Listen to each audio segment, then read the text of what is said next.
Hey, yeah. Well, Alex, great fight. You know, you had a long time out of the cage and you want to be active. So to go in there, have the performance you did, how happy are you feeling right now? Yeah, man, it hasn't properly settled in yet, to be quite honest. I'm looking forward to watching back the fight. I got to just go through the phone and, obviously fight of the night. Everyone's pretty impressed with it. So like I felt like I could have done more out there. So I'm always my hardest critic, but everyone seems to be pretty happy. So I'll watch back and properly soak it up. But it's pretty cool, man. To come back and yeah, it's pretty crazy, really. So it just hasn't properly set in yet. You know, having been out of the cage for a little bit of time, not even that long, but to be out for a long time for you, what's the emotions going back in there, right? Coming off 2 losses, you're going in there, there's all these questions about you. As you're making the walk into the cage, is there even a doubt or confidence? Or are you going in there being like, oh, no, it's time to remind myself? Do you take a few minutes to get ready? What's going through your mind in there? Just got a job to do. Even though I'm coming off the 2 losses, I didn't really care about that, going over there and just remembering what we want to do, what he's going to want to do, and just stick to it. Just remember a couple of the things that we worked on. That was going through my head. While I was in there, I felt like he was there to be hit. I could have done a lot more. I could have done more, but I just wouldn't pull the trigger as much as I'd like, even though there was shots where I could just, stick out a jab and it was right there. I could have done probably a lot more. So I'm my hardest critic. I'll watch it back, and then we'll see. But obviously, everyone going to count you out. Is he done? Obviously I took some shots as well, so I didn't go lights out. So that's good. A lot of people probably thinking that's what would have happened. So I guess I'm glad I got to feel that and bounce back from a bit of adversity. Yeah. You say you could have done more. You did hit him a lot with big shots as well. Were you surprised? Because he's a little bit... I know I must have, because my hands bloody hurt. So, must have landed some big shots. Were you surprised he was able to take some of those? Yeah, even that first round, had the ground and pound, I was like, oh no, man, this is where I can get the finish. But he did a great job to stop the takedowns in the later rounds.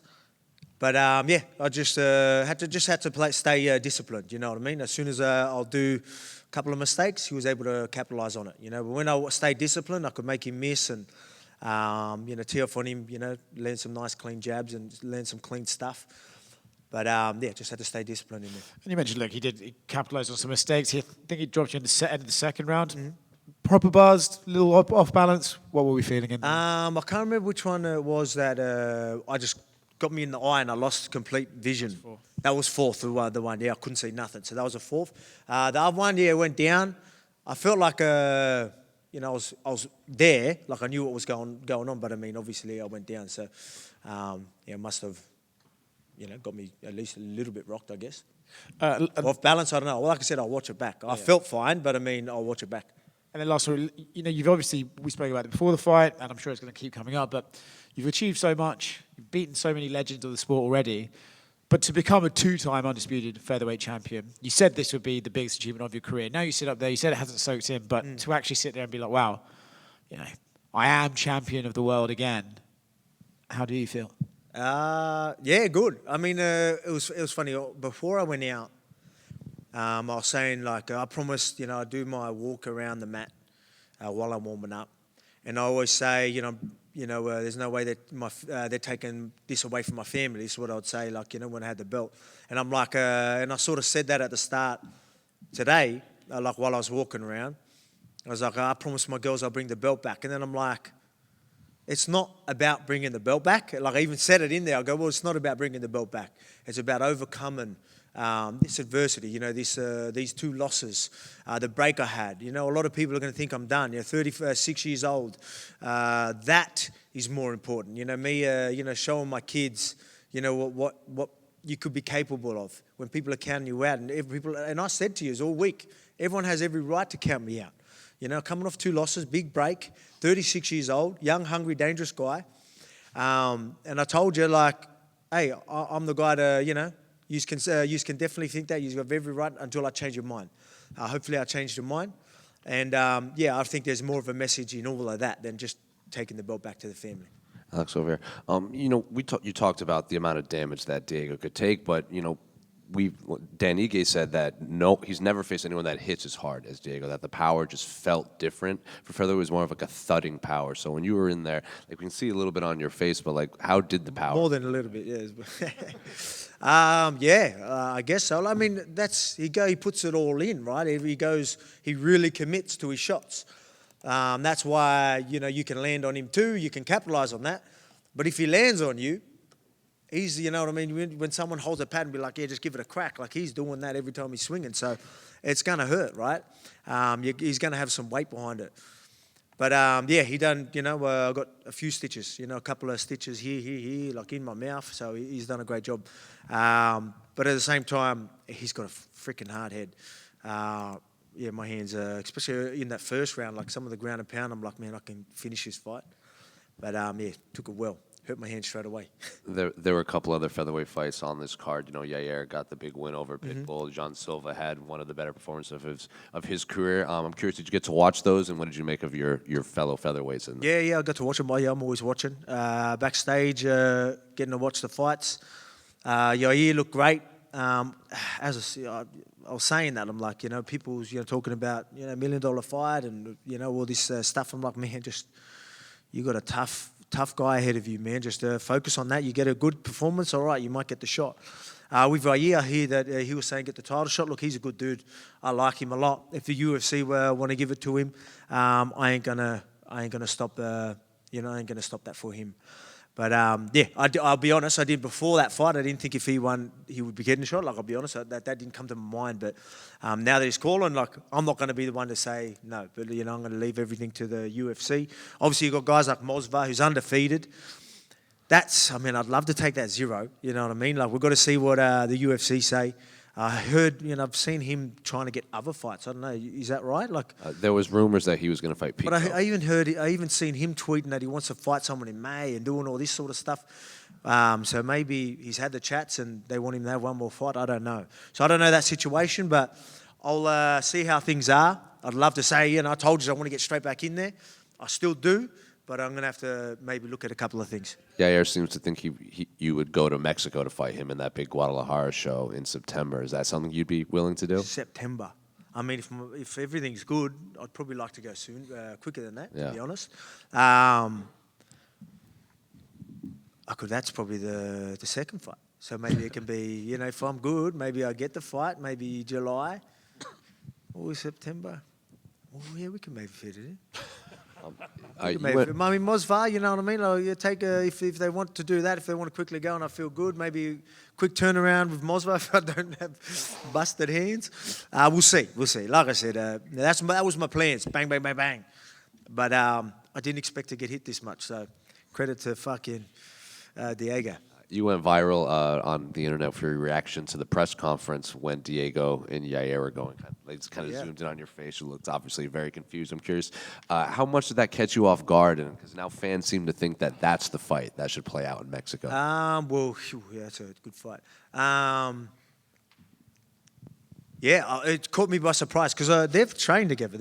I don't know if he was helping Yair in the fight for me. He was in camp. They were in each other's camp. So, and then you've seen some of the footage. Someone beat somebody up with 10 guys or something like that. So there's a bit of history there. So that caught me by surprise.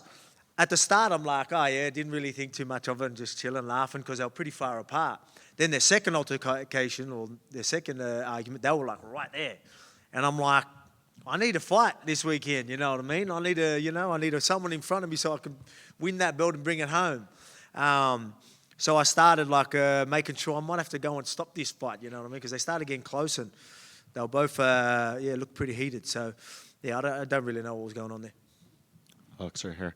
I know it's been talked about many times over the years, like the featherweight GOAT discussion and where you fit in. I know you've kind of always deferred it to other people to talk about that, but with this win tonight, you now trailed Jose Aldo by just one title fight victory, and for so long that record felt unattainable, right?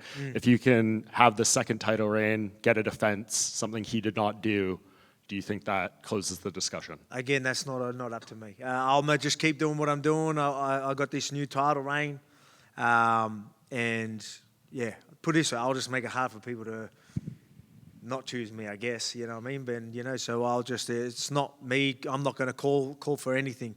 Aldo is an absolute legend. He's done great things. I know I've done great things. I've fought absolute legends. You know, the resume I have is pretty impressive, same as Aldo's. But I mean, you know, he's obviously had so many defenses. I'd love to get that many. But yeah, having like, you know, 3 wins over Max and all that is just bloody. That's what something that I'm like, do I need so many defenses? I don't know. But I will get the defenses and then we'll see. But again, Aldo, I don't like talking about it because I've got so much respect for Aldo, and I say he's the GOAT because that's the respect I have, and I'll let other people choose who they think. Yeah, fair play. I guess going off that, wanting to be active and everything, like, we know what your mentality is, right? Is it going to be on the people around you to, I guess, make sure that you execute your career as wisely as possible going forward? Yeah. I mean, like, look, I'm not going to do anything too crazy. Obviously, the short notice, everyone's going to always get at me for that short notice. I'll do it again. You know what I mean? That's just how it is. A lot of people are going to, you know, carry on, but that's who I am. This guy that challenges himself and, you know, backs himself when, you know, his back's against the wall and he's got, you know, all the odds are stacked against him, I'm going to still try and give it a crack, you know what I mean? And that same guy with that same mindset and mentality turns up in the gym every single fucking day, you know what I mean? So if I'm not going to do that shit, I wouldn't be the champion I am. So I'm okay with that. A lot of people, you know, there's no knock at all on my team for letting me do that. It was my decision. They backed me. And let me do it because they know who I am and what I'm capable of. It didn't turn out, but like I said, that's just, you know, I can be stubborn. Yeah, and just lastly, how much did you miss having that title sitting in front of you? Does it feel right now? I mean, to be honest, it's not about the title. It's not really about the belt. But winning, staying on top, being successful, you know what I mean? Showing like this represents a lot more. Like all, you know, I'm in the gym busting my ass every day. You're sacrificing so much. What am I doing it for? Obviously, to be the best. This represents that, which is great. But yeah, that just represents everything I've worked hard for, if that sort of makes sense. So I don't look at it as like, oh, yeah, the belt, like, wow. I mean, it's just going to sit in the closet like the other one, you know what I mean? But what it represents and what I've done is that's special. That's more special to me. What me taking this back to my family, friends. Maybe that's why it hasn't properly settled in, because I want to soak it up with my family and friends and everybody back home, because that means more to me. Because when I see all that, that's what really hits for me. This wrapped around me, I don't really give a fuck, to be honest. But I mean, it's so much more than that. Volko here. I know you're willing to fight anybody, but ideally, what do you want? Like, is there a month that you'd like to return, and against who? Who do you think makes most sense? In a month?